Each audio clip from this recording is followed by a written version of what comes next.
시청자 여러분 안녕하십니까. 신통방통 윤태훈입니다. 윤석열 대통령이 지난달 중순 도어 스태핑을 중단한 지 한 달 만에 그리고 정부 출범 이후 처음으로 국민 100명과 한자리에 모여서 주요 국정과제를 묻고 답하는 자리를 마련했습니다. 대통령과 국민 대표들과의 진지한 질의응답이 이어지면서 예정된 시간보다 1시간 넘게 진행이 됐습니다. 특히 지난 정부 때 손대지 못했던 노동, 연금, 교육 이렇게 3대 개혁을 완수하겠다고 밝혔던 부분이 꽤나 인상적이었습니다. 조금 보겠습니다. 조선일보입니다. 인기가 없어도 이 3대 개혁은 반드시 임기 내에 완수하겠다 이런 얘기를 했습니다. 어제 1차 국정과제 점검회의가 있었다는 말씀 드리지 않았습니까? 미래 세대를 위해서라도 이거는 인기가 없더라도 혹시라도 표가 떨어지는 한이 있더라도 반드시 해야 된다라는 그런 입장을 밝혀왔습니다. 특히 연금 이야기를 꺼내면서는 이런 얘기를 했습니다. 연금 이야기를 꺼내면 표가 떨어진다고 해서 지난 정부 때 이야기 자체가 나오지 않았다. 지난 정부를 한 방 때리는 그런 멘트도 했고 역사적 책임과 소명을 정말 피하지 않고 가겠다. 그리고 정부는 연금 개혁안을 내년 10월까지 발표하겠다. 이런 얘기를 했습니다. 그리고 노동과 관련해서도 한마디 했는데요. 화물연대 얘기를 하면서 노사 모두 피해를 주는 그런 사태는 막아야 한다. 불법 파업 같은 경우는 반드시 저지를 하겠다. 이런 입장도 다시 한번 강조했습니다. 그리고 교육 문제는 정말 심각하다라고 얘기를 하면서 교육 문제가 해결이 되어야 지방 분권이라든지 지방 발전에도 도움이 된다. 결국 교육과 노동, 연금 이 3대 개혁은 반드시 해내겠다. 이런 부분을 강조했습니다. 자, 지켜보도록 하겠고요. 매일경제 두 번째 신문 보겠습니다. 소주성 효과, 소득주도 성장 효과를 부풀렸나라는 어떤 의혹 보도가 나왔습니다. 감사원이 지금 국가 통계 조작 의혹을 확인하고 있는 중인데요. 특히나 2018년 황수견 청장에서 강신욱 전 청장으로 바뀌는 그 시점을 감사원은 집중적으로 들여다보고 있는 것 같습니다. 2018년 8월에 갑작스럽게 황 전 청장에서 강 전 청장으로 교체가 됐는데 당시에 가계 동향 조사를 둘러싸고 벌어졌던 논란과 혼선이 혹시 이런 인사의 배경이 된 것은 아니냐 들여다보고 있습니다. 그리고 8월 3개월 전인 2018년 5월에 국가재정전략회의에서 문재인 전 대통령이 소득주도 성장, 그러니까 최저임금 인상에 따른 긍정적 효과가 90%라고 말을 했는데 해당 발언에 대한 근거가 필요했습니다. 그런데 황 전 청장이 근거를 마련하지 못했나 봅니다. 결국 강 전 청장이 근거를 만들었고 그래서 바뀐 것 아니냐 이런 부분들을 지금 감사원이 들여다보고 있습니다. 저희도 한번 지켜보도록 하겠습니다. 세 번째 신문 보겠습니다. 세 번째 신문은 중앙일보입니다. 승객 500명 2시간 동안 갇혔다. 이게 어디서 벌어진 일일까요? 바로 서울 한복판에서 벌어진 일입니다. 1호선 한강철교에서 지하철이 고장이 나면서 승객 500명이 한파에 2시간 동안 갇혀 있었다고 합니다. 천안행 급행열차 갑자기 멈춰 섰습니다. 시민들 불이 꺼지고 히터도 안 들어와서 발발 떨면서 2시간 동안 공포에 떨어야 했습니다. 당연히 열차 운행 연쇄적으로 차질이 빚어지면서 퇴근길 불편이 야기됐습니다. 이런 일은 다시 없어야 되지 않을까 하는 생각을 해봅니다. 마지막 신문 동아일보입니다. 전장현 막은 장애인 단체가 있다고 합니다. 어떤 내용인지 펼쳐보겠습니다. 지금 지하철에 시위를 하고 있는 전장현인데 이 전장현의 행동을 보고 이걸 막은 장애인 단체가 등장했다는 겁니다. 장애인 전체를 욕먹이는 행동이다. 그래서 시민들에게 불편을 주는 시위는 사라져야 한다. 장애인끼리 갈등하는 모습을 보여주고 싶진 않지만 그래도 전장현의 행동은 적절하지 못하다, 부적절하다라고 해서 정장현의 행동을 막는 또 다른 장애인 단체가 등장했다는 소식을 마지막으로 전해드렸습니다. 지금부터 본격적으로 얘기해보겠습니다. 먼저 패널들 소개해드리겠습니다. 반갑습니다. 자, 김만배 씨의 극단적 선택 시도. 김 씨가 숨겨왔던 260억 원의 은닉 자금을 검찰이 추가로 찾아냈고 이를 도왔던 조력자들의 신병을 확보하도록 나섰기 때문에 이렇게 시도를 한 것으로 보여지는데 이 극단적 선택 시도하는 과정에서 의심스러운 부분들도 적지 않다는 지적들이 많이 나오고 있습니다. 먼저 영상 보고 이야기 이어가겠습니다. 소란을 일으켜서 여러모로 송구스럽다는 말씀드리겠습니다. 그리고 죄송하다는 말씀도 드리겠습니다.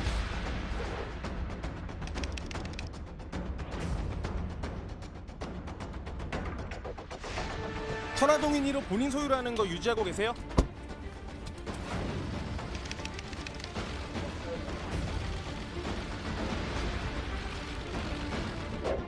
김만배 씨 킥단 선택도 이거는 뭐 검찰 수사 방식에 문제가 있다고 보시는 건가요, 대표님은?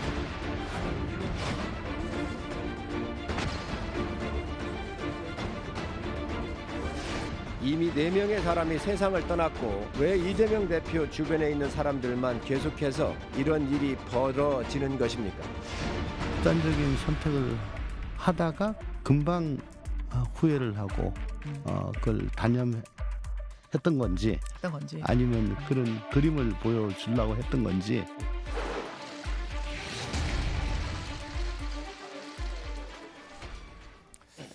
자, 지난 14일 밤 김만배 씨에게 과연 어떤 일이 있었던 걸까요? 조선일보 보겠습니다. 자, 이 도표를 함께 먼저 살펴보겠습니다. 김만배 씨 자해 전후에 과연 어떤 일들이 발생했던 건지 시간대별로 한번 살펴보겠습니다. 12월 13일 검찰이 대장동 범죄 수익 260억 원 은닉 혐의로 김 씨의 측근 최모 씨 그리고 이모 씨 오늘 영장실질심사했습니다. 두 사람을 체포했습니다. 김 씨 누나 등 가족의 압수수색도 벌어졌습니다. 그리고 14일 날 극단적인 선택을 시도하게 되는데 오전 2시에 차 안에서 흉기로 가슴을 2회 자해했다라고 되어 있습니다. 그리고 오전 4시 목을 또 자해했다. 그리고 오후 1시 가슴을 2회 더 자해했다. 그런데 발견된 시각은 오후 9시 50분. 그리고 변호인이 119에 신고를 했습니다. 그리고 아주대 병원에 이송된 시간은 오후 10시 26분입니다. 그렇다면 오전에 새벽 시간에 김만배 씨는 자해를 시도했는데 20시간 동안 과연 어떤 상태로 있었을까라는 부분에 의문 부호가 붙을 수밖에 없습니다. 지난 14일 이런 자해를 시도했는데 차 안에서 수차례 자해를 시도했다. 그 후로 20시간 차로 배회를 하다가 자신과 통화한 변호사에 의해 발견돼서 병원으로 옮겨졌다. 새벽 2시와 새벽 4시 흉기로 가슴과 목 등을 자해했고 오후 1시에도 한 차례 더 했는데 20시간 가까이 스스로 차를 몰고 돌아다녔다라는 부분이 보도가 되고 있습니다. 그리고 현장 구급대원들의 이야기를 들어봐도 뭔가 좀 이해가 잘 안 되는 부분들이 꽤나 있습니다. 화면 보겠습니다. 현장 구급대원 말에 따르면 김만배 씨가 직접 얘기했다는 겁니다. 스스로 직접 그렇게 했다고 아주 또렷하게 이야기를 했다. 그렇게 얘기할 정도였기 때문에 큰 부상이 아닌 것으로 보였다라고 현장 구급대원이 말했고 이를 경찰 관계자가 전했습니다. 큰 부상이 아닌 건 정말 참 다행인데 이해가 안 되는 부분들이 꽤나 많아서 이 부분은 어떻게 저희가 이해를 좀 해야 되겠습니까? 그렇죠. 아니 근데 이 자해 시도에 대해서 사실 뭐 그게 이런 뜻이었을 것이다 저런 뜻이었을 것이다 이렇게 해석하는 것 자체가 적절해 보이지는 않는데 네. 다만 이제 무려 3차례 정도를 자해 시도를 했는데 네. 그럼에도 불구하고 하루 온종일 거의 그 운전을 하고 다닌 거잖아요 본인이. 그렇죠. 그러면 그렇게 심한 상처를 입었을 것 같지는 않고 그다음에 뭐 혈흔 같은 것도 뭐 보이기는 하지만 그러나 그 운전을 못할 정도라든가 아니면 말을 못할 정도라든가 이런 건 아니라고 하거든요. 네. 그렇게 보이면 이제 이게 뭐 무슨 사인이냐 뭐 이런 얘기를 그 이제 여러 곳에서 분석할 수 있을 정도는 저는 뭐 될 수 있다고 보는데 네. 여하튼 그렇더라도 이제 20시간 동안 본인이 운전하고 다니면서 변호사하고 통화하고 뭐 이렇게 됐던 거 아니겠습니까? 그런 부분이 좀 궁금하긴 한데 그거야 뭐 누가 그렇게 그 섣불리 단정적으로 얘기할 수는 없는 상황이다. 다만 본인의 생각이 네. 이게 저게 새벽 시간대 아닙니까? 2시, 네, 4시 이러면. 그러니까 본인의 생각이 좀 이걸 내가 검찰에 가서 털어놔야 되느냐 아니면 끝까지 이걸 안고 가야 되느냐 아니면 뭐 저기 본인이 주변에 얘기했다는 듯이 내가 진술하느냐 아니면 그냥 사라져줘야 되느냐 뭐 이런 고민 사이에서 정말 극과 극의 고민 사이에서 심정이 왔다 갔다 한 것 아닌가. 뭐 이것까지는 우리가 충분히 짐작할 수 있는 대목이다. 이렇게 말씀드릴 수 있습니다. 저는 당연히 지금 김만배 씨의 그 심리적인 상황을 보면 네. 온갖 고민과 불안과 공포 그리고 혼란스러움이 있지 않겠습니까? 진술이 자기 빼고는 지금 나머지 관계자들이 지금 진술이 일관되고 있고 김만배 씨만 빼고는 지금 마지막 진술의 퍼즐이 지금 맞춰져야 되는 상황인데 본인 스스로가 그러면 지금까지 견지해왔던 입장을 계속 고수할 것인지 아니면 사실을 털어놓을 것인지 이런 부분에 대한 고민이 지금 최종의 압박감을 느끼겠죠. 네. 왜냐하면 이 자해를 시도했던 그 시점이 바로 그 전날 네. 이른바 범죄 수익 은닉을 조력했던 사람들 자기 지인들 2명이 체포됐던 날 아닙니까? 그러니까 마지막 남았던 숨겨놓은 이 돈까지 만약에 재산까지 탈탈 털리게 된다는 압박감을 느꼈을 것이고 나머지 관련자들이 다들 똑같은 진술을 하는데 자기만 지금 퍼즐을 못 맞추고 있는 상황인데 검찰의 수사는 지속되고 있는 것이어서 저는 개인적으로 굉장히 큰 고민과 혼란이 있었을 거라고 봅니다. 그래서 새벽에 저런 식의 극단적인 고민을 했을 거라고 생각이 드는데 문제는 이제 누가 볼 때도 네. 금방 최 의원님 말씀하신 게 누구에게 보내는 시그널이냐. 저는 다양하게 해석이 가능하다고 봅니다.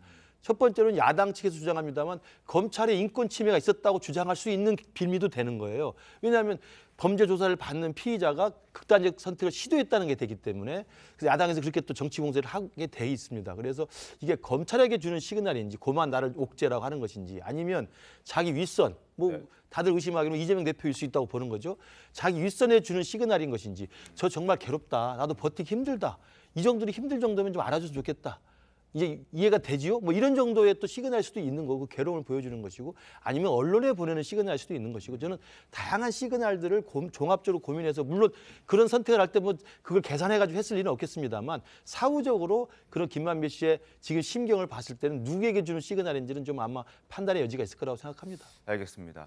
의심스러운 눈초리를 보내는 것은 야당 쪽도 마찬가지입니다. 조홍천 의원의 목소리 확인해 보겠습니다. 꽃장 변호인을 불렀다. 변호사가 119에 연락을 했다. 그렇죠. 그건 뭐지? 뭐 그런 건 좀 있더라고요. 금방 후회를 하고 그걸 단념했던 건지 아니면 극단적인 선택을 하려는 그런 그림을 보여주려고 했던 건지 나는 그 돈만 지키면 된다. 그렇죠. 라는 게 있기 때문에 검찰은 그렇다면 땡전 한 푼 안 남게 해주겠다. 그럼 어떡할래? 계속 버틸래? 알거지를 만들어주겠다. 라는 그런 시그널. 거기에 대해서 김만배 씨는 고심을 하다가 신경 변화가 있을 수도 있겠는데 조금 더 두고 봐야 되겠다. 조홍천 의원이 저렇게 얘기했습니다. 권지웅 대변인님은 어떻게 좀 보십니까? 그러니까 앞서도 이야기해 주셨다시피 어쨌건 이게 본인의 몸에 상처를 내는 일이었습니다. 그게 덜 심각했다고 해서 이것은 어떤 다른 의도가 있다 이렇게 보기는 좀 어려운 것 같아요. 그래서 지금 그렇게 짐작하기는 어렵고 저는 아까 이제 김근식 교수께서 이야기해 주신 대로 두 가지 면이 다 있다고 생각합니다. 네. 그러니까 이번에 은닉재산과 관련된 분들의 어떤 체포도 있었지만 변호인 그러니까 변호사의 핸드폰도 압수수색했습니다. 네. 그렇게 치면 사실 피고인으로서 방어권이 되게 침해되는 것이기도 합니다. 그러니까 이 정도로 과하게 이제 검찰이 압박하는 것에 대해서 그 고민의 방향이 전 두 가지라고 생각하는데요. 하나는 진실이 있는데 진실을 말하지 않고 있어서 고민하는 것일 수도 있지만 반대의 경우일 수도 있습니다.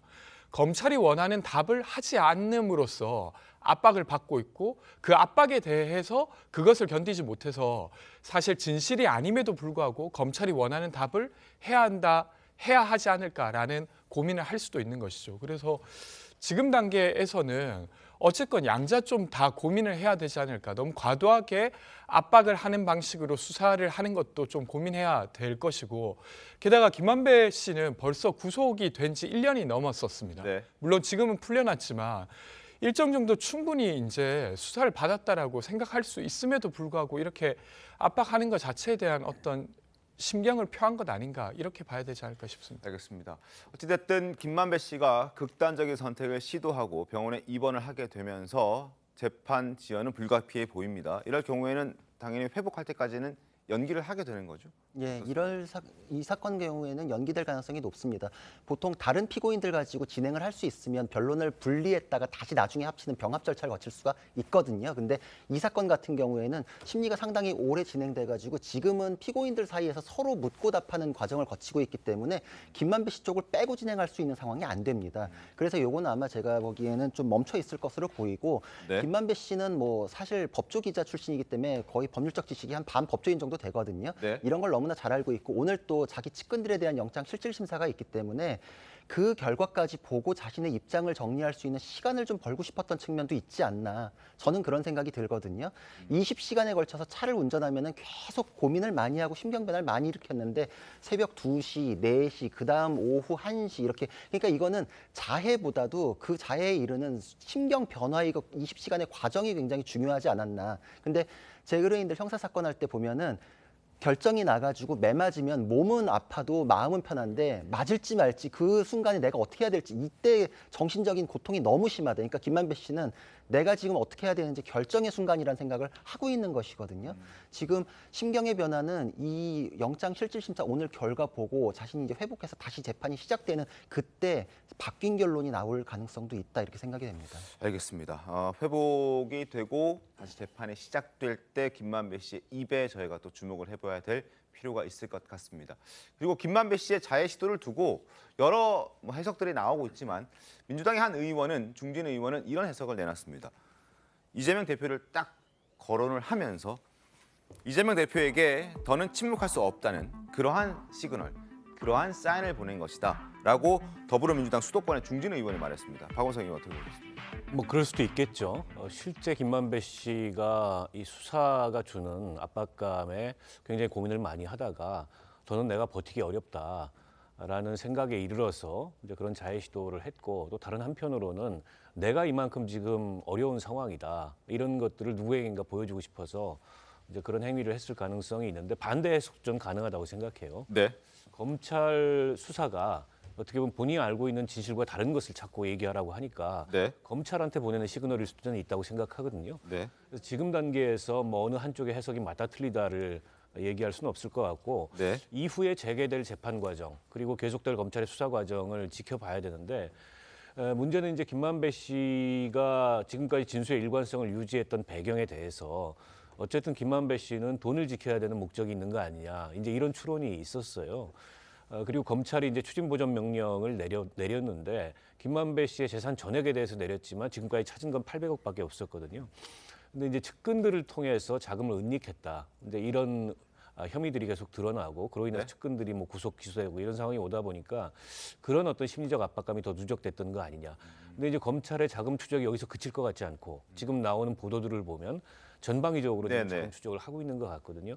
그런 게 어떻게 보면 김만배 씨가 지금까지 진술의 일관성을 유지하면서 버텨왔던데 일종의 이제 심경의 변화를 일으킬 수 있는 이제 그런 어떤 압박이 아닌가 싶습니다. 알겠습니다. 이재명 대표에게 더 침묵할 수 없다는 시그널을 보낸 것이다라고 더불어민주당의 수도권 중진 의원이 얘기를 했던 이유, 그 배경에는 지금까지 적어도 지금까지 그 진실인지 아닌지는 잘 모르겠습니다만 김만배 씨는 이재명 대표에게 다소 유리한 진술들을 해왔기 때문입니다. 그동안 김 씨의 입장을 저희가 다시 한번 보겠습니다. 천화동인 1호 실소유주 누굽니까? 그거는 바로 접니다. 천화동인 실소유주가 본인이라고 인정하시는 겁니까? 네. 그분에 대한 설명 계속 엇갈린다라는 지적들이 있습니다. 아니 그분은 전혀 없고요.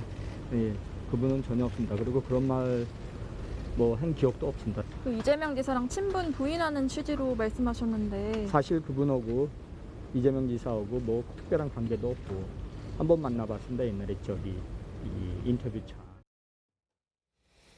자, 이런 상황을 누구보다 예의주시하고 있는 건 바로 이재명 대표일 겁니다. 최근 검찰 수사에 대해서 힘들다고 토로했던 이재명 대표이기도 하지 않습니까? 김만배 씨의 소식에 어떻게 입장을 밝혔을까요? 화면 보겠습니다. 정치검사들의 왜곡 및 조작 수사에 이루 말할 수 없이 힘들 텐데 어떻게 이겨내고 있나요? 일상적으로 당해오던 일입니다. 최근에는 대한민국 검찰이 모두 달려들고 있는 것 같아요. 제 주변에 온갖 걸 다 압수수색하고 있습니다. 아직은 견딜만 합니다. 그러나 뭐 힘든 건 사실이죠. 김만배 씨 극단적인 선택 시도한 거 관련해서 혹시 당에서는 검찰 강압 수사라고 얘기했는데 대표님 어떻게 보고 계실까요? 김만배 씨極端 선택도 이번에 뭐 검찰 수사 방식에 문제가 있다고 보시는 건가요, 대표님?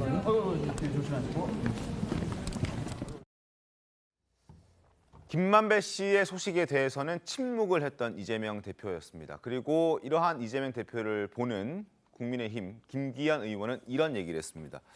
다 헛소리다, 다 헛소리다 이렇게 비판했습니다. 그가 힘든 이유는 다른 게 아니라 워낙 확실한 증거가 있기 때문에 힘든 것이지 뭐 다른 이유가 있는 건 아니다 이렇게 얘기를 하고 있습니다.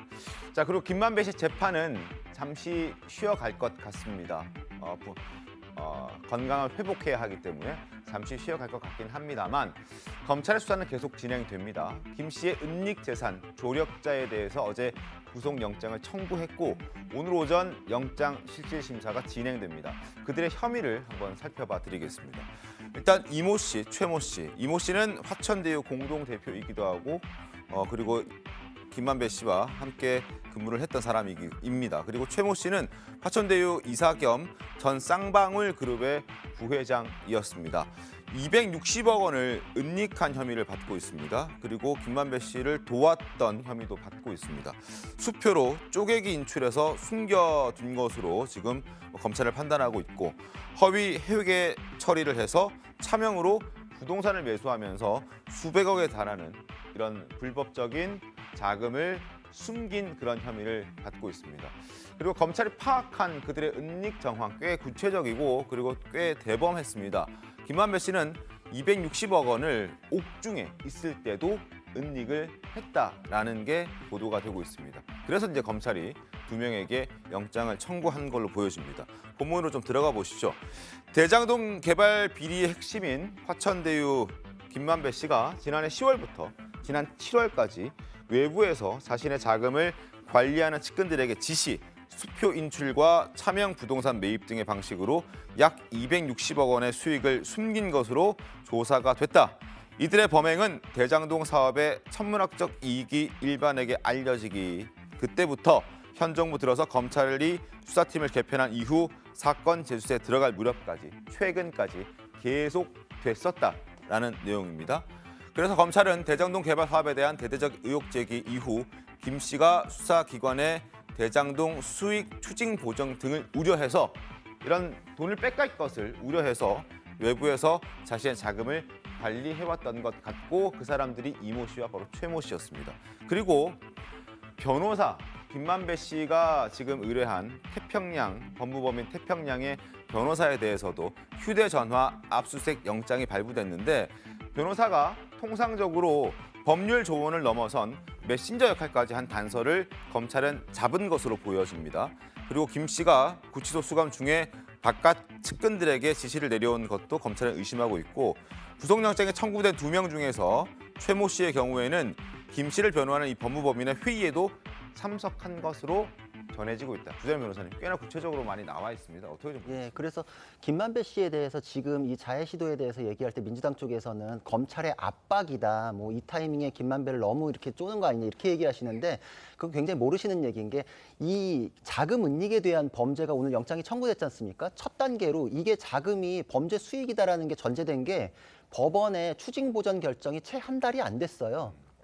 그게 나왔으니까 이건 범죄 수익으로 1응 법원의 평가를 받았다. 네. 그 자금에 대해서 추적을 하다 보니까 260억에 대해서 나왔고 그럼 이게 나왔는데 수사를 어떻게 안 합니까? 그러니까 이거는 김만배 씨를 찍어가지고 뭐 없는 걸 만드는 것도 아닌데 민주당 쪽에서 지금 수사 흐름을 지금 잘 모르고 앞에 법원 결과는 또 빼고 얘기하시니까 오해의 소지가 있는데 정상적인 흐름이고 네. 여기에서 굉장히 주목할 부분은 그 260억 원에 대해서 계속적인 세탁을 했다. 이게 사실 회사 안에 있을 경우에 김만배 씨가 돈이 묶인 거거든요. 네. 자금이 동결돼 있는 상태에서는 아무것도 쓸 수 없고 변호사비도 치를 수 없고 내가 방어도 안 되고 남겨서 내가 나중을 기약할 것도 없다. 굉장히 믿는 구석이었던 것이거든요. 근데 여기에 그 헬멧맨이라고 불리는 최모 씨가 네. 법무법인의 회의에도 참석했다는 거는 지금 뭐 메신저다 혹은 감시다 이러는데 이 사람들이 계속해서 오랜 기간에 걸쳐서 이 범죄 수익을 세탁해주는 과정을 거쳤다는 것은 이 사람들의 관여가 결코 가볍지 않다는 걸 알 수 있습니다. 그 이전부터 굉장한 관계가 있고 이것이 예전에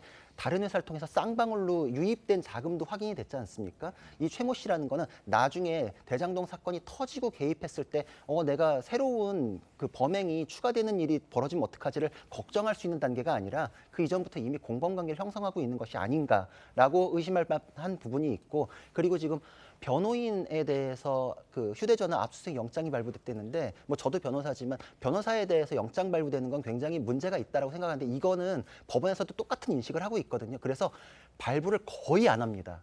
거의 안 하는데도 발부를 했다는 것은 그만큼 발부를 할 수밖에 없는 정황이 있었다라는 것이라 가지고 혐의를 굉장히 검찰에서 많이 지금 증거를 확보했다라고 볼 수 있는 부분이라고 생각이 됩니다. 그럼 오늘 영장 실질 심사를 받고 영장이 청구된 이 두 사람은 오늘 구속이 될 가능성이 굉장히 높아 보이죠. 높다고 생각을 하고 있습니다. 왜냐하면은 지금 이 두 분이 범죄 수익 은닉하는 거에만 개입한 게 아니거든요. 쌍방울 부회장인데 온갖 수발을 들면서 했다는 거는 김만배 씨를 정점으로 한 또 다른 저수지, 김만배 씨의 지금 그 법률적인 부분을 해결하는 수발을 들고 로펌에 지금 회의에도 참석하고 그 아마 법률적인 비용도 아마 거기서 집행이 됐을 거거든요. 그러니까 이재명 대표의 저수지라는 게 지금 개념상 의혹이 있지 않습니까? 김만배 씨의 저수지라는 것도 지금 저 은닉된 260억 안에서 또다시 활용이 됐을 것이기 때문에 이거는 내용이 계속 확대될 수 있는 부분이라 가지고 발부 가능성을 굉장히 높게 볼 수밖에 없습니다. 알겠습니다.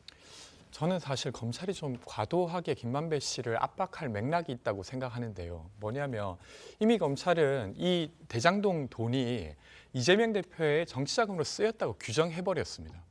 그런데 이렇다 할 물증까지는 안 나오고 있고 그 관련자들의 일관된 진술, 구체적 진술이 지금 필요한 상황입니다. 검찰 입장에서는.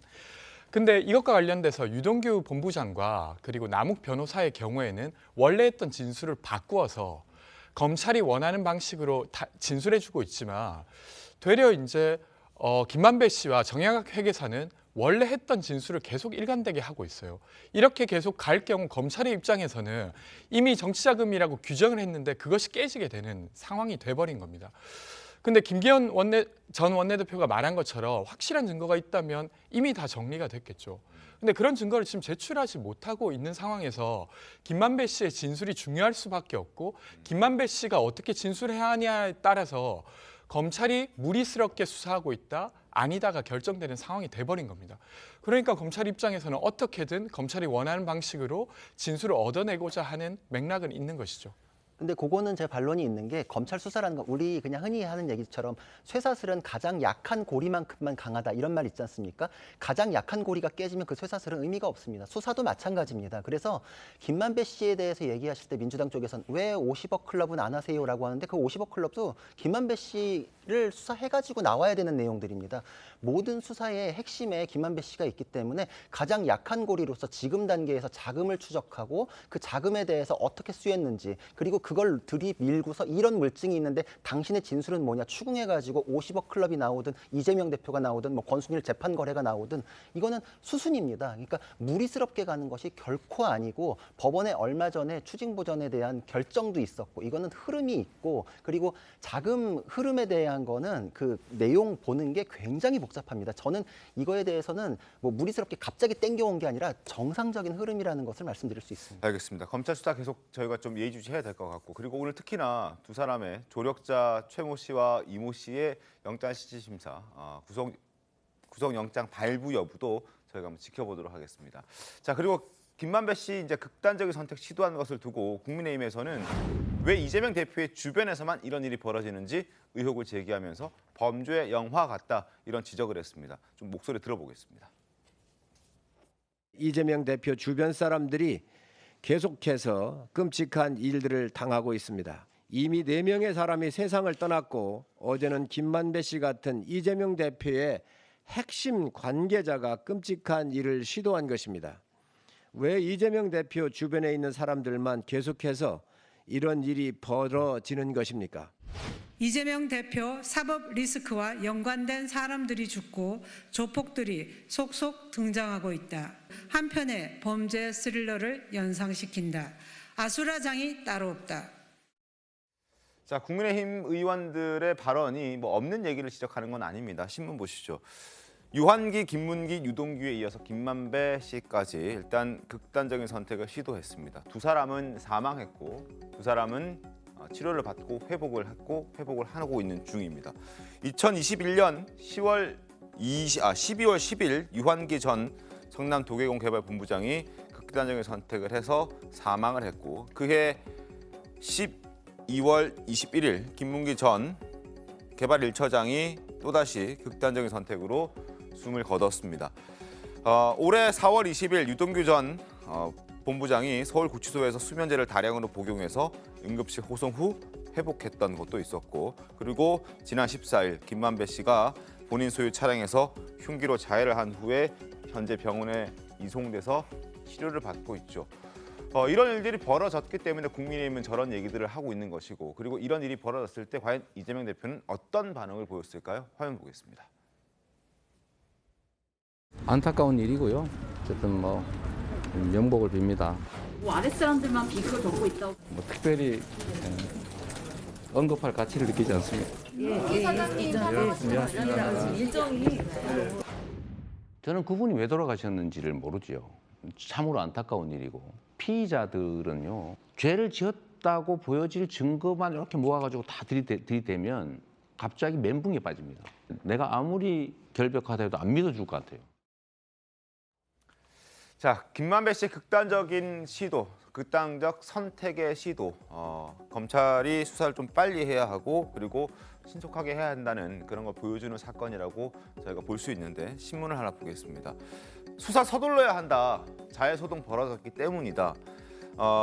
김 씨가 자신의 변호사에게 자해 사실을 알리고 그리고 이날 밤 변호사가 김 씨와 만난 뒤에 119 신고한 정황으로 봤을 때 다분히 쇼가 아니냐는 의심을 사기에 충분하다. 그럼에도 불구하고 그렇다 하더라도 대장동 사건과 관련해서 수사 대상에 오른 인물들의 극단적인 선택이 이어지고 있는 이 상황에서 혹시 모를 상황을 대비해야 한다. 방심이 화를 불러서 수사를 그르치는 이런 우는 법에서는 안 되기 때문이다. 이렇게 얘기를 합니다. 최웅 의원님, 다시 구속 수사를 해야 된다는 얘기입니까? 어떻게 해야 됩니까? 그러니까 하나의 큰 사건에 있어서 사실은 이렇게 많은 사람들이 극단적 선택을 시도해서 실제 이제 두 사람이 사망을 하지 않았습니까? 그런 걸 보면 이 각각의 사건이 그냥 별개로 이루어진 것이냐 무슨 하나의 큰 흐름이 있느냐 하는 것인데 흐름이 있다는 증거는 없어요. 그렇죠? 근데 거기에는 대장동 사건이라는 게 있는 거죠. 근데 대장동 사건과 관련해서 왜 이런 흐름들이 있느냐 이게 이상하다 이런 정도의 국민의힘 의원들의 저는 의문제기라고 보거든요. 그 의문제기는 있을 수는 있지만 거기에 대한 증거가 없으니까 자 그러면 이제 김만배 씨의 경우 이렇게 자해 소동을 벌였는데 만약에 뭐 신병 확보를 안 해놓으면 그러면 또 저런 일을 벌이지 말란 법이 없다 또 이렇게 얘기하는 사람도 있을 거 아닙니까? 그래서 이제 서둘러야 이렇게 됐는데 저는 뭐 서두르는 조치만 가지고서는 좀 어려울 것으로 보이고 저거 뭐 서둘러봤자 뭐 며칠 내로 끝낼 수 있는 건 아니지 않습니까? 그러니까 전 뭐 법률적으로는 잘 모르겠는데 그러니까 검찰이든 법원이든 여하튼 이런 자해 소동이나 아니면 극단적 선택 같은 걸 막을 수 있는 방편을 마련해야 해놓고서 수사를 진행시켜야 되는 것 아닌가 그렇게 생각을 합니다. 재구속시킬 수 있습니까? 사실 그게 피의자에게 구속이라는 거는 불이익을 가장 많이 주는 수사 방식이지 않습니까? 근데 피의자의 안전을 위해서 구속한다. 이게 개념상 잘 맞지가 않아가지고 이 내용만 가지고 사실 구속영장을 얘기하기는 어렵습니다. 알겠습니다. 자, 그리고 이런 가운데 대장동 일당들과 이재명 대표 측근들이 때려야 뗄 수 없는 정말 밀접한 관계였는지를 보여주는 그런 보도가 하나 나왔습니다. 조선일보 보겠습니다. 남욱 변호사가 지난해 11월에 구명 요청을 합니다. 누구에게? 바로 김용 부원장. 이재명 대표의 최측근 중 한 명인 김용 부원장에게 나 좀 살려달라고 얘기를 합니다. 어떻게 얘기했냐 보겠습니다. 정민영 변호사가 등장하는데 남욱 변호사가 정민영 변호사를 통해서 쪽지를 전달합니다. 그리고 쪽지에는 대장동 사업을 주도한 건 내가 아니라 김만배다. 그리고 검찰 수뇌부와 대화가 가능한 검찰 출신의 고위직 출신의 변호사를 소개해달라 이런 얘기를 합니다. 그랬더니 김용 전 부원장이 이렇게 얘기합니다. 이재명 후보가 아직 대통령이 아니라서 100% 힘을 쓸 수 없다라고 얘기를 하고 안 도와줄 것처럼 하더니 결국 도와줍니다. 어떻게 도와주는지 보시죠. 자, 이태영 변호사라는 사람이 있는데 이태영 변호사가 A 변호사라는 변호사를 또 소개를 해줍니다. 이 이태영 변호사는 과거 이재명 대표의 선거법 재판 변호인 중에 한 명이었고 이재명 대선 캠프 법률 지원 단장을 맡았던 인물입니다. 이재명 대표와 굉장히 가까운 사람이라는 거죠.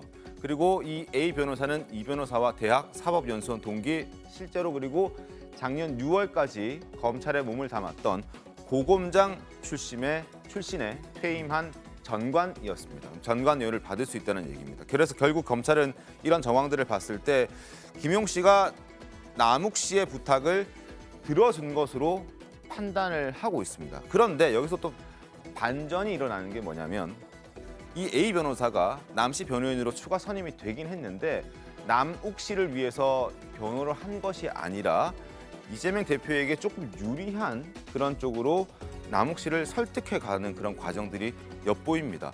지난해 12월 말 남 씨에게 내 얼굴을 봐서라도 한 번만 검찰에 가서 곽상도 전 의원 관련 조사를 좀 받아달라라는 얘기를 했다고 하는군요. 그리고 실제로 그 이후에 남 씨는 검찰에 가서 곽 전 의원에게 2016년 변호사비 명목으로 5천만 원을 건넸다 진술을 했고 그 이후에 한 차례 구속영장이 기각됐던 곽 전 의원은 지난 2월 구속이 됩니다.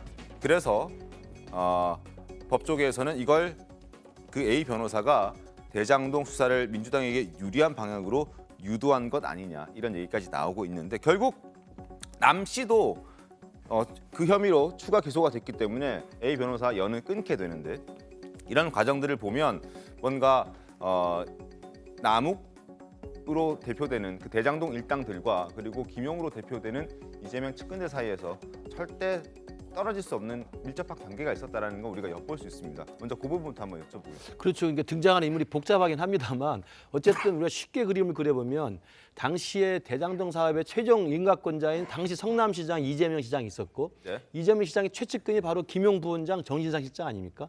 이 세 분이 같은 정치 동지로 또 정치적 공동체로 행동을 해왔던 수년간 해왔는데 이 세 분의 이재명 시장 최측근과 유동규가 연결이 됐던 것이고 그렇죠. 유동규 본부장을 통해서 대장동 일당 3명이 연결이 되는 겁니다. 김만배, 남욱, 정영학 이렇게 되는 거, 정민용도 들어있는 것이고요.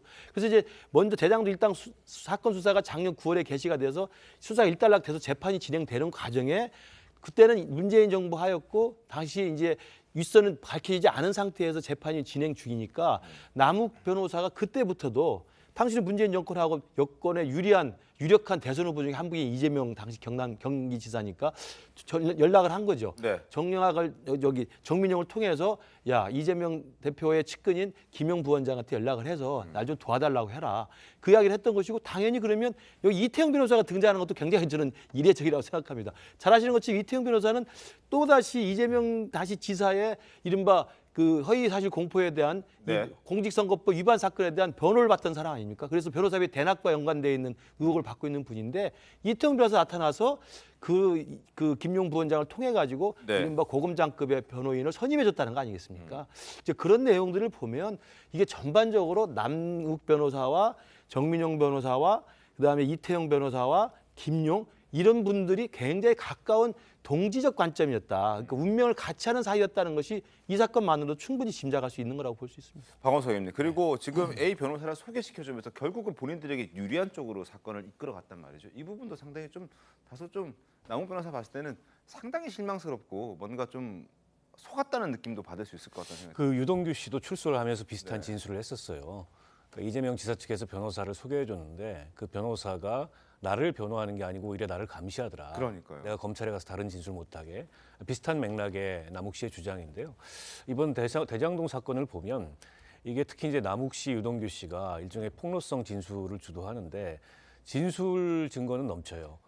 근데 결정적으로 그 진술이 다른 진술과 대립을 하거나 대립하는 진술들 사이에서 한쪽의 진술이 확실히 이게 사실이다, 맞다라고 할 수 있는 물증은 아직 없는 이런 상황이어서 저것도 일단 그 남욱 변호사의 진술 아닙니까? 때문에 저게 이제 사실인지 여부에 대해서는 이후 수사 과정에서 혹은 재판 과정에서 확인을 해봐야 될 것 같고요. 무엇보다도 지금 검찰의 수사의 칼날이 네. 이재명 대표를 향해 있는 건 분명한데 이재명 대표의 혐의를 특정하거나 먼저 구속 기소된 김용 정진상과 공범관계를 특정할 만한 그런 결정적인 이른바 스모킹건이라고 하는 물증이 아직 확인이 안 된 것 같아요. 그렇다 보니까는 계속 이제 진술의 진술만 나오고 있고 그걸 어쨌든 이재명 대표 측에서는 네. 부인하고 있고 그래서 이 수사가 과연 어디로 결론을 어떻게 맺을지 저도 개인적으로 굉장히 궁금합니다. 알겠습니다. 근데 이렇게 생각하시면 돼요. 진술이라는 것도 굉장히 중요한 증거입니다. 그렇죠? 이게 직접 들었다는 거거든요. 그리고 이 사안은 남욱 변호사가 직접 얘기를 한 거고 저 얘기의 과정에 보면 자기가 정민용 변호사를 시켜서 뭐 이태영 변호사한테 어떻게 했고 뭐 이런 내용들이잖아요. 네. 그런 내용들은 아마도 제가 알기로는 전부 다 그 휴대전화 이 뭐 통신 기록이나 이런 데에서 다 입증이 될 가능성이 있어요. 그렇기 때문에 이게 그냥 남욱 변호사 말만 있는 게 아니에요. 누구를 거쳐서 언제 어떻게 했다는 게 전후 그 휴대전화 기록이나 또는 정민용 변호사의 진술이나 남욱 변호사가 또 메모를 해놨다는 거거든요. 이런 거에 다 일치해요. 그렇다면 저는 뭐 법정에 가도 이런 것들은 전혀 증거로서 인정받는데 문제가 없다고 보고 특히 저 시점이 굉장히 중요해요. 작년 11월에 남욱 변호사는 이재명 후보가 대통령이 될 줄 알았던 사람이에요. 그렇게 알고 있었기 때문에 이재명 대표가 집권당이었잖아요, 그때. 그러니까 집권당 후보로서 검찰을 좀 움직여달라 이렇게 얘기를 했던 것이고 실제 소개받은 그 변호사는 바로 직전까지 고검장이었기 때문에 검찰을 움직일 수 있었는데 움직이는 게 오히려 그때는 문재인 정부 검찰이잖아요. 문재인 정부 검찰이 유리한 쪽으로 움직였다고 생각해서 남욱 변호사가 해촉을 한 거거든요. 이런 것들이 다 아주 구체적인 진술과 함께 증거로서 뒷받침돼 있다. 그렇기 때문에 이런 것들이 그냥 증언밖에 없는 것 아니에요? 라고 반론을 펴기에는 굉장한 무리가 있다고 생각합니다. 그렇죠. 제가 지금 하려던 말씀을 위원님께서 해주셨거든요. 그 말씀이 정확하세요. 지금 앞뒤 내용이 증거에 의해서도 확인되고 저 내용은 말만 있는 게 아니에요. 굉장히 중요할 뿐만 아니라 제가 실무에 대한 내용 하나만 더 추가를 하자면은 보통 변호사를 선임할 때 착수금 주고서 선임하잖아요. 그 이후에 마음에 안 들어도 해임을 하면은 수사기관이나 법원에 이 사람 지금 뭐 문제 있나? 거짓말했기 때문에 변호사랑 틀어졌나? 이렇게 의심받을까 봐 어차피 돈은 준 상태이기 때문에 해임을 거의 안 해요. 근데 굳이 해임을 했다. 이거는 내가 믿는 사람이라서 선임했거나 내가 마음에 들어서 선임한 게 아닌 경우입니다. 이거는 정말 드문 경우이기 때문에 유동규 본부장이랑 남욱 변호사가 두 번 다 이런 일이 벌어졌고 두 번 다 이런 진술이 나왔다는 건 굉장한 신빙성이 있는 겁니다. 알겠습니다. 이 A 변호사와 이태영 변호사의 반론도 잠깐 짚어드릴게요. A 변호사는 남 씨의 변호를 맡은 건 이태영 변호사나 김용 씨와는 전혀 관련이 없다. 이런 입장을 밝혀왔고 이태영 변호사도 남 씨에게 A 변호사를 소개해줬다는 건 사실이 아니다. 이렇게 조선일보에게 얘기를 했습니다. 한번 상황을 좀 보겠습니다. 자, 그리고 김용 전 부원장이 100% 힘을 쓸 수 없다. 대통령이 아니기 때문에 만약에 대통령이었다면 100% 힘을 썼을지도 모른다는 생각에 약간 두려움도 듭니다. 자, 어쨌든 이런 가운데 뇌물수수 혐의를 받고 있는 노웅래 의원의 체포 동의안 표결에 관심이 쏠리고 있습니다. 향후 예상되는 이재명 대표의 소환 조사에 민주당의 대응을 짐작해 볼 수 있기 때문입니다. 노웅래 의원과 김남국 의원의 발언 들어보겠습니다. 민주당 파괴 공작에 민주당 똘똘 뭉쳐서 결연히 맞서야 합니다. 죽어도 같이 죽고 살아도 같이 죽는 그런 마음으로 우리 무도한 검찰에 전 맞서겠습니다. 당론 없이 개별적 자유투표입니까? 당론을 채택하거나 당의 어떤 공식적인 입장을 정하기에는 좀 어려울 것으로 보입니다. 무기명 투표를 통해서 판단을 할 것으로 보이고요. 이재명에 대한 체포동의안을 가지고 함께 판단하는 것은 굉장한 무리라고 보입니다. 가결될 것이냐 부결될 것이냐 굉장히 주목이 됩니다. 권종 대변인님, 민주당 입장은 어떻습니까? 민주당이 제일 중요하지 않습니까? 제가 뭐 민주당 전체 입장을 알고 있는 건 아닌데 어쨌건 지금 이것을 당론으로 부결한다라고 결정하지는 않은 상태입니다. 근데 제가 보기에 무기명 투표를 붙이면 아마 부결될 가능성도 높겠다 싶은데 왜 그러냐면 어쨌든 노웅래 의원이 지금 검찰의 수사에 응하고 있습니다. 네. 지난 6일 날도 검찰에 출석해서 수사를 받고 있는 상황이기도 하고 또 하나는 지금 회기 중이기 때문에 사실은 구속영장이 실질 심사가 이뤄지지 않는 것이지 회기가 곧 끝나지 않습니까? 그래서 뭐 이것이 뭐 무기한 방탄 이렇게 말할 수 있는 부분은 아니기 때문에 회기가 네. 끝나고 나면 정상적으로 사법 절차가 진행될 수 있기 때문에 아마 의원들도 지금 임시국회긴 하지만 국회가 진행되는 동안은 굳이 구속시켜서 지금 수사해야 될 상황은 아니지 않겠냐 이렇게 판단하지 않을까 싶습니다. 알겠습니다. 뭐 체포 동의안이니까 뭐 수사를 받는 부분에 있어서 소환 조사가 가능할지 뭐 이 부분 한번 지켜보겠습니다. 그리고 민주당이 어떻게 대응하는지도 향후에 앞서도 말씀드렸지만 이재명 대표 때 어떻게 대응할지도 저희가 짐작해 볼 수 있는 부분이어서 노웅래 의원 건은 어떻게 처리할지 한번 예의주시하도록 하겠습니다. 자, 그리고 김어준 씨 얘기를 좀 해볼 텐데요. 김어준 씨가 이제 방송은 곧 이제 내려놓겠지만 여론조사 업체를 하나 운영하고 있는 게 있습니다. 지난 11일부터 12일까지 이틀간 실시한 여론조사가 있는데 그 문항을 봤더니 질문이 10개 중에서 6개가 무려 60%가 한동훈 장관과 관련된 질문으로 구성이 돼 있었습니다. 화면 보겠습니다. 여론조사 꽃 제17차 정례 여론조사 ARS로 했습니다. 한동훈 법무부 장관과 관련해서 이렇게 많습니다. 퀘스천 4, 5, 6. 첫 번째 4는 한동훈 법무부 장관이 장관으로 일을 잘하고 있느냐, 혹은 또 한동훈 장관에 대해서 얼마나 호감을 갖고 있느냐, 한동훈 장관이 국민의힘 당대표 출마하는 것에 대해서 어떻게 생각하느냐, 뭐 이런 부분들도 있고요. 그리고 한동훈 장관 대정부 질의 답변 태도에 대해서 어떻게 생각하느냐, 그리고 한동훈 장관의 정치인으로서 자질은 어느 정도라고 보느냐, 또 하나 한동훈 장관은 청담동 술자리 의혹과 관련해서 김의겸 의원과 더 탐사 관계자 등을 상대로 뭐 10억 원 손해배상 그리고 형사 고소했는데 한 장관의 대응에 대해서 어떻게 생각하느냐, 뭐 이런 질문들을 6가지나 했습니다. 이 중에 2가지 질문 저희가 한번 좀 안으로 들어가서 보겠습니다. 그리고 김건희 여사에 대한 것도 있긴 했었습니다. 자, 한동훈 법무부 장관과 관련해서 2가지를 좀 구체적으로 보여드리도록 하겠습니다. 여론조사 결과가 나온 게 있습니다. 몇 퍼센트 이런 질문들을 던졌을 때 과연 얼마나 이 김어준 씨가 운영하고 있는 여론조사를 통해서 답변하는 사람들이 어떤 생각을 갖고 있는지에 대해서 말씀을 한번 드려보도록 하겠습니다. 자, 지금 화면에 나오고 있습니다. 한동훈 장관 당대표 출마와 관련된 부분, 그리고 10억 원 손배소와 관련된 부분들인데요. 일단 당대표 출마에 대해서는 적절치 않다, 부정적인 여론이 거의 70%에 가깝습니다. 그리고 술자리 의혹과 관련해서는 적절하다와 적절치 않다가 서로 조금 오차 범위 내에서 팽팽한 그런 상황이긴 합니다. 김어준 씨가 지난 4월 이 업체를 설립하면서 했던 얘기가 있습니다. 한번 들어보겠습니다. 여론조사 기관 설립에 들어갔어요. 여론조사로 가스라이팅을 했다. 그것이 선거에 지대한 영향을 미쳤다. 여론조사가 폭포수처럼 쏟아졌는데 사람들은 오히려 고아처럼 떠돌았어요. 왜냐?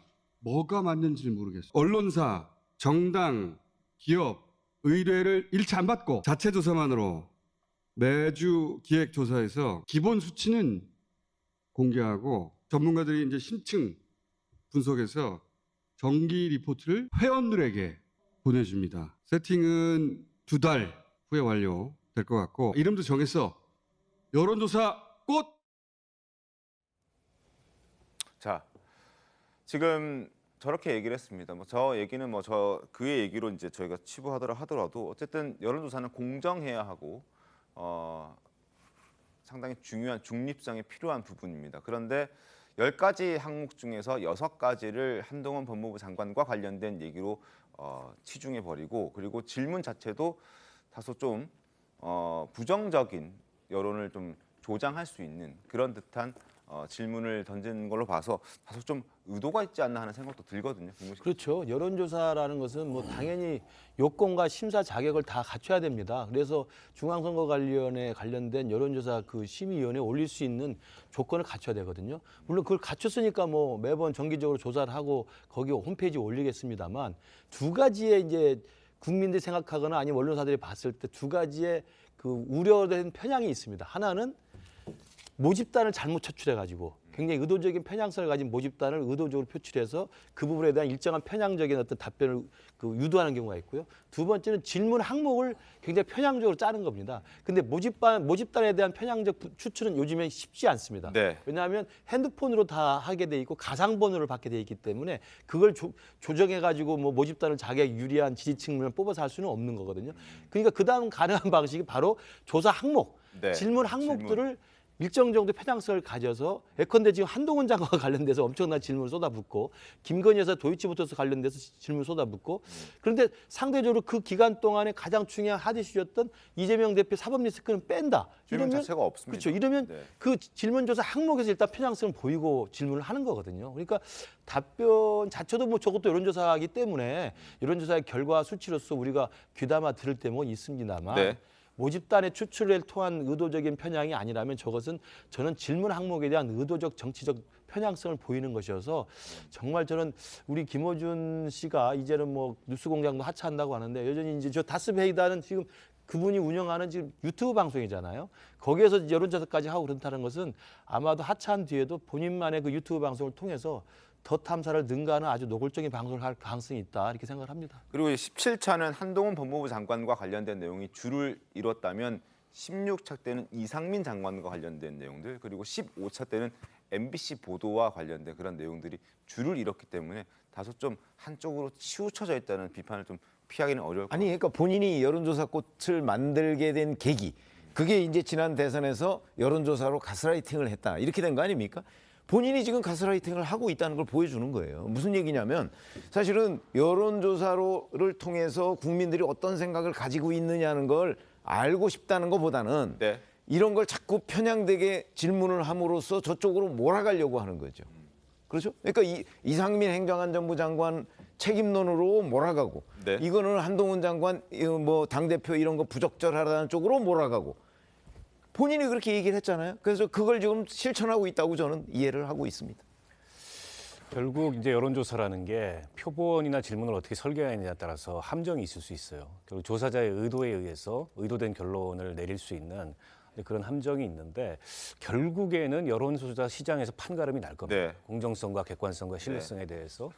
근데 아마 김어준 씨는 그런 거 신경 안 쓰고 일종의 이제 진영에 공급할 수 있는 데이터 이거를 이제 원하는 것 같아요. 그렇다 보니까는 그렇게 어떻게 보면 좀 표적화된 여론조사를 통해서 원하는 결론을 얻어가고 있는 것 같은데 저게 진영 논리를 한층 강화시키고 확증 편향을 강화시키는 데는 도움이 될지는 모르겠으나 정말 객관적이고 신뢰할 만한 국민 여론을 판단하는 그런 특정 자료로 활용되기는 아마 어려울 겁니다. 근데 저런 게 거듭되다 보면 저는 이미 뭐 이 여론조사 시장에서도 김어준 씨가 설립한 여론조사가 하는 여론조사에 대해서 그다지 신뢰할 만한 여론조사가 아니다 이런 평가가 내려질 거여서 크게 저는 뭐 여론에 끼칠 악영향이나 그런 거를 개의치는 않습니다. 알겠습니다.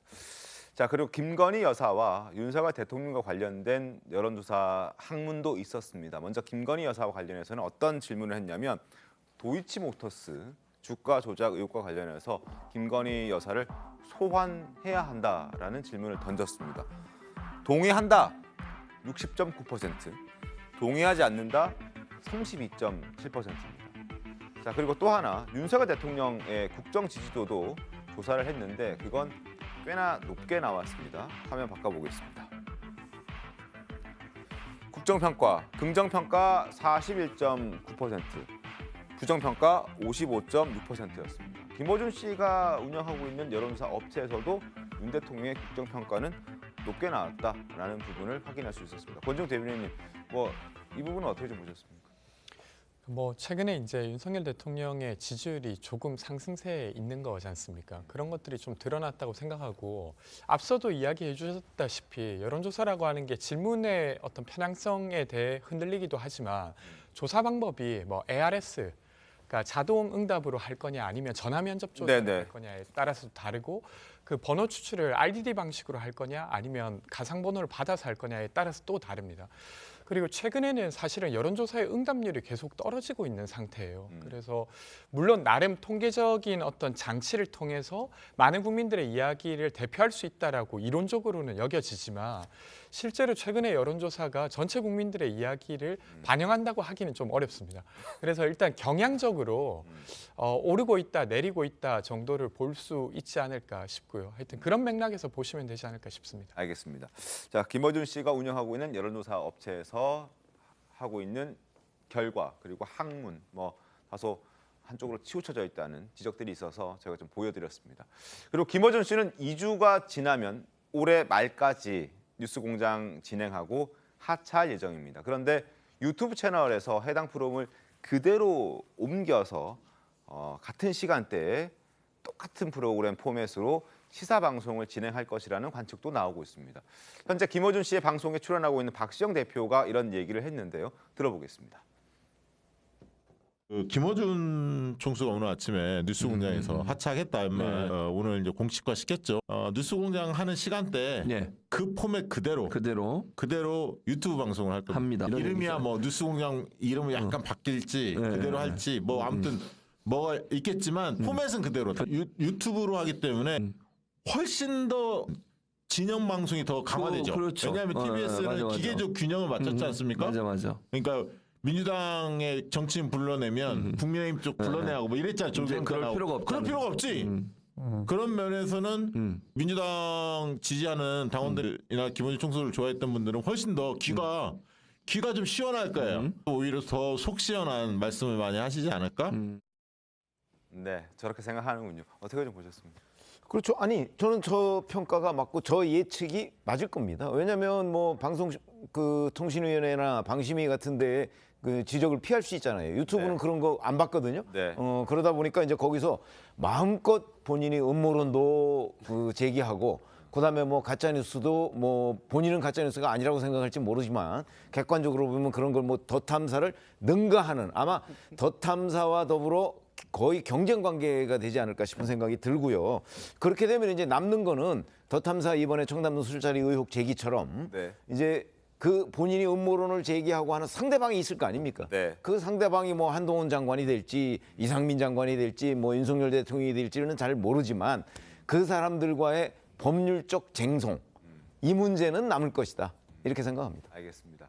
실제 그렇게 될지 한번 지켜보겠고 TBS에서는 아직 특별한 입장이 없습니다. 아직 실현된 게 아니기 때문에 뭐 입장은 조금 유보하겠다 이런 얘기를 하고 있는데 한번 지켜보도록 하겠고 지금부터는 윤석열 대통령 얘기로 이어가겠습니다.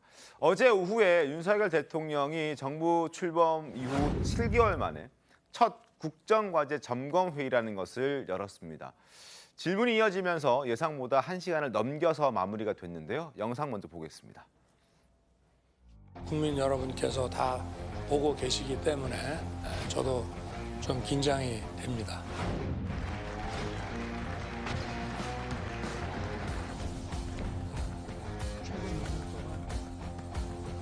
개혁이라고 하는 것은 인기 없는 일이지만 회피하지 않고 반드시 우리가 해내야 합니다.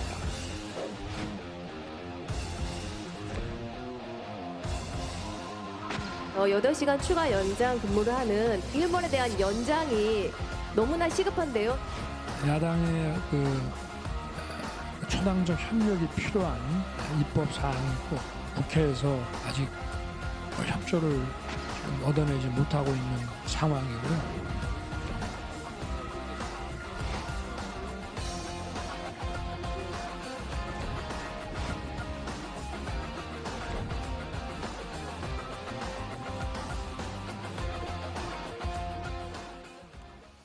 윤 대통령 어제 저 자리에서 특별히 강조한 게 있습니다. 여러 가지 강조한 것들이 꽤나 많지만 특히 노동 그리고 연금 뭐 이런 부분들 3대 개혁 추진 의지를 분명하게 얘기를 했습니다. 관련해서 조선일보 평가 한번 보시죠. 인기 없는 개혁 욕먹으면서 하겠다는 정부. 이 나라에서 기회를 줘야 한다라는 얘기를 하고 있습니다. 윤 대통령 말대로 이 개혁이라는 것은 정말 인기를 떨어뜨리는 길일 수도 있습니다. 왜냐하면 개혁으로 손해보는 계층의 강력한 저항을 받을 수밖에 없기 때문에. 그러나 오늘 개혁을 미루는 것은 내일의 부담으로 떠넘기는 것이고 미래 세대에게 죄를 짓는 일이기 때문에 인기 없는 개혁을 정부가 욕먹으면서 하겠다는 것은 국가 미래를 위해서 반드시 해야 하는 일이기 때문이다라고 평가하고 있습니다. 나라의 기회되는 개혁인 만큼 정부는 개혁의 속도를 내고 야당도 적극적으로 협조해라 이렇게 얘기를 하고 있습니다. 박원석 의원님 어떻게 보십니까? 잘 될 것 같습니까? 어쨌든 노동개혁, 연금개혁, 교육개혁 모두 다 중장기적인 개혁 과제고 대한민국이 다음 단계로 나아가기 위해서 꼭 한번 거쳐야 될 과정이라고 생각을 합니다. 근데 이제 중요한 것은 그 개혁에는 여러 가지 이해관계자들이 있습니다. 그래서 어제 이제 국민과의 대화의 형식을 비로소 개혁의 의지를 표방한 거는 저는 뭐 좋은 자리였다고 봅니다만 앞으로 그럼 이해관계자들과의 대화를 통해서 어떤 합의를 이끌어낼 건가? 그리고 대부분의 저런 개혁은 결국에는 이제 제도적인 개혁을 거쳐야 되는데 결국 지금 의석 구조로 봤을 때 야당과의 협치가 필수적입니다. 그 부분을 이제 대통령이 어떻게 풀어내실 건가 이게 관건이라고 보고요. 과거에도 정부들이 개혁의 의지가 없었던 건 아닙니다. 근데 그걸 표방했지만 그 개혁을 달성하지 못했던 건 항상 여기서 문제가 발생했거든요. 이해관계자들의 합의를 못 이끌어내거나 국회에서 어떤 제도적 개혁을 진전시키지 못한 그런 한계에 부딪혀서 개혁이 좌절됐는데 이번에 그걸 풀어내기 위해서는 지금까지의 국정운영 기조와는 조금 달라야 되지 않겠나 그런 생각을 합니다.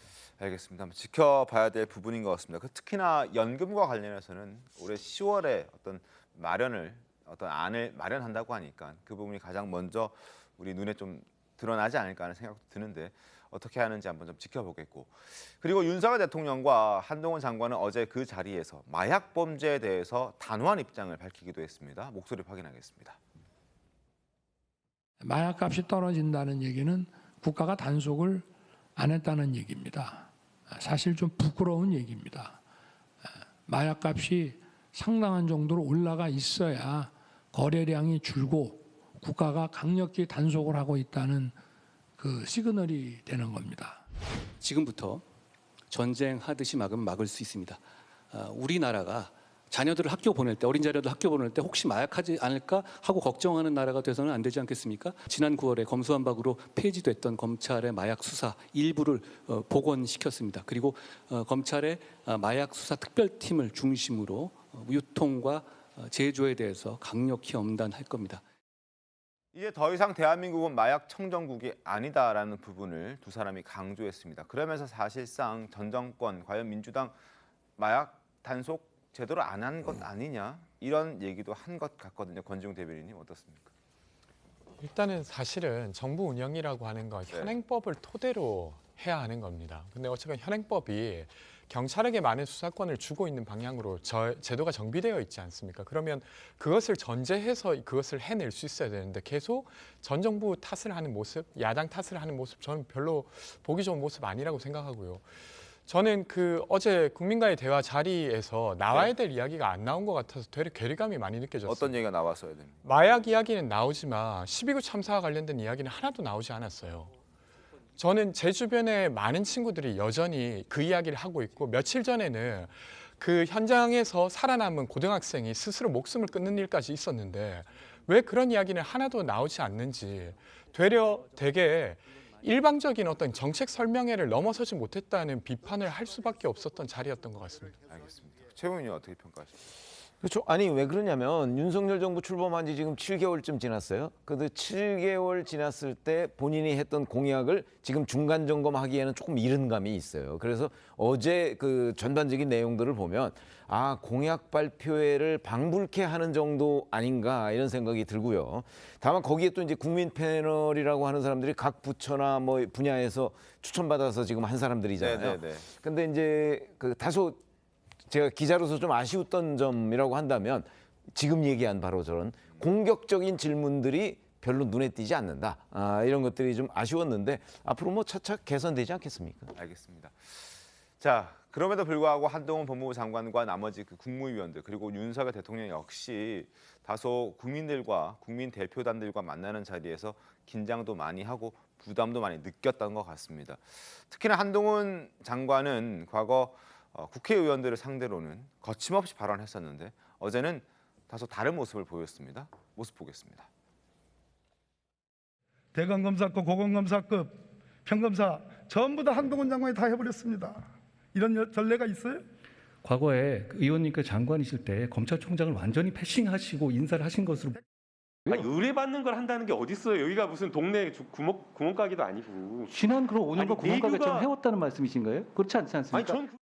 제가 언론이나 국회에서 질문받을 때 별로 긴장 안 했었는데요. 국민들로부터 직접 질문 받으니까 참 많이 떨립니다. 다 공직자로서 더 큰 책임감을 느끼고 있습니다. 네, 어쨌든 첫 국민들과 만나는 자리였습니다. 저런 자리가 종종 더 그리고 더 생동적인 그런 모습도 제가 좀 봤으면 하는 그런 바람입니다. 자, 잠시 뒤에 돌아오겠습니다. 오늘 준비한 시터마토 여기까지입니다. 내일 아니죠. 주말 잘 보내시고요. 다음 주에 더 신통하게 돌아오겠습니다. 고맙습니다. Call me with a voice I didn't